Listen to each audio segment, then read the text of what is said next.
So we have squared our stock, and we need to add the 3 features. The 3 features are going to be dim 6, which we're going to use a reamer, dim 10, which we're going to use a drill, and then this countersink, which we're going to drill and then countersink to a diameter of 0.78. And we're going to start by touching off on the 0.41 and triggering it out to 0.78, where we have a discrepancy in our trigonometry. I got 161, you got 121. We shall see what that's going to do.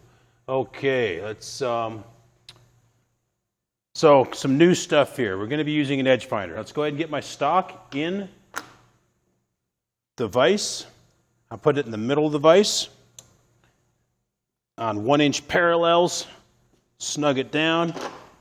Hit it like it owes you money.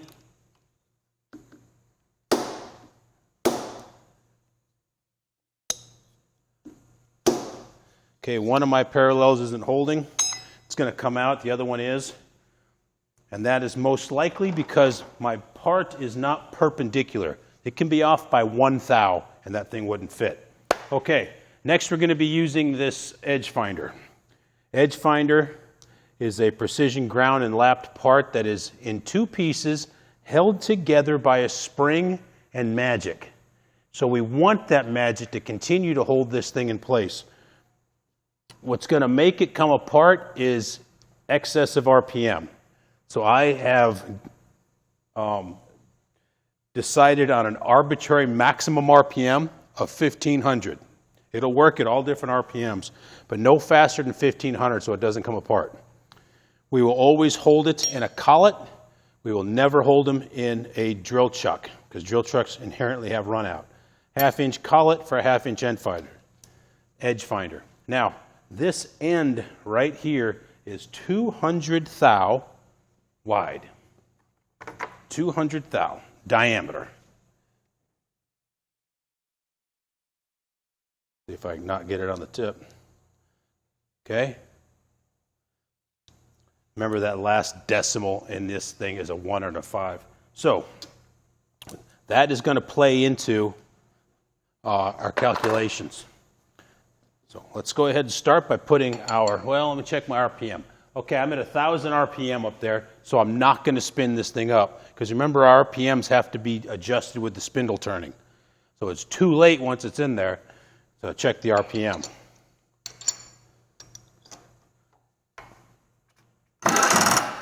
Don't have to give it too many uggs because it's not going to be doing any work.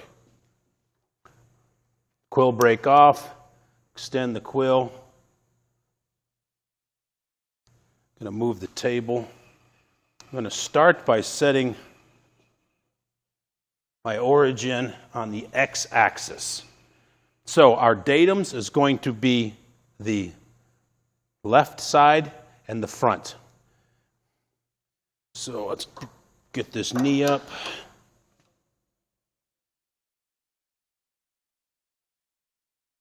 Good. Get that back out of the way. And I'll show you how this is going to work. Spindle on. You can turn it forward or reverse, but I recommend you spin it in the forward direction so you continue to work on your good technique. A little bit higher. Want a little more touching. There we go. Okay, so as I come into the edge finder, we'll notice it'll start to get more and more concentric. See that? Now, I'm going to continue to go nice and slow, and what I'm looking for is I'm looking for it to kick. And I'll show you what that looks like. Real slow now. Boom. That kick right there is what we're looking for. Turn the spindle off. So, what I want to do is I want to line up the center of the spindle, the axis of the spindle with the side of this part.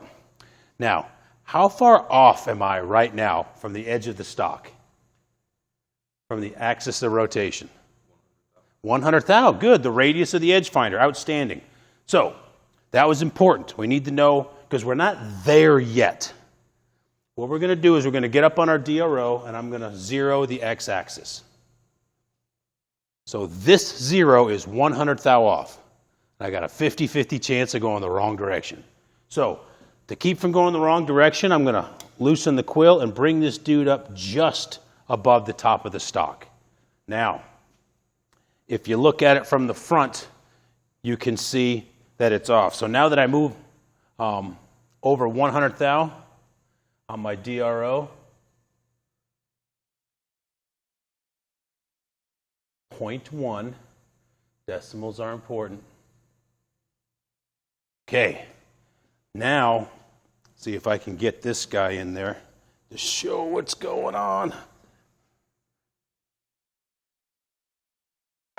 Any chance? Oh. Whoa, crash. Am I too close to focus? Oh, barely. But now you can see that I am lined up. I can visually see that the center of my edge finder is lined up over the edge of the part. This is what I'm trying to catch. So now I come back up to my edge finder, my DRO, and I zero. This is my datum I'm looking for in X. You guys tracking? All right, now let's capture our datum on the front here. My technique is I like to push the edge finder off center.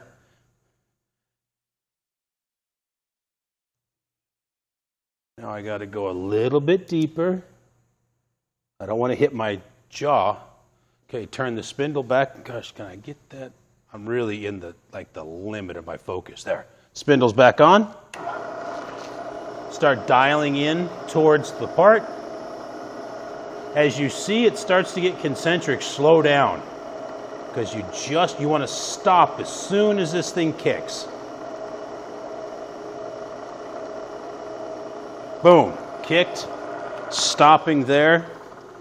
I'm going to zero the y-axis right there. Get that guy out a little bit farther so I can see.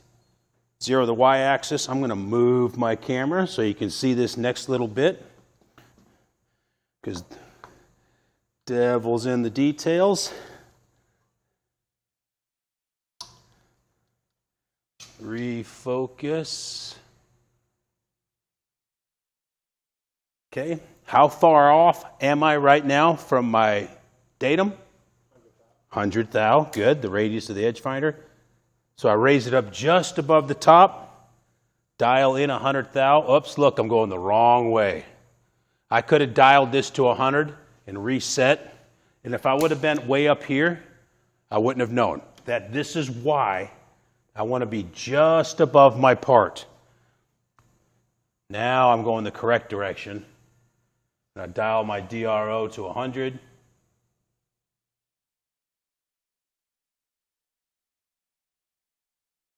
Good. I get my eyeball in there in sight. Yep, I'm in the middle of my edge finder. Now I zero the axis again. And now my two axes are set.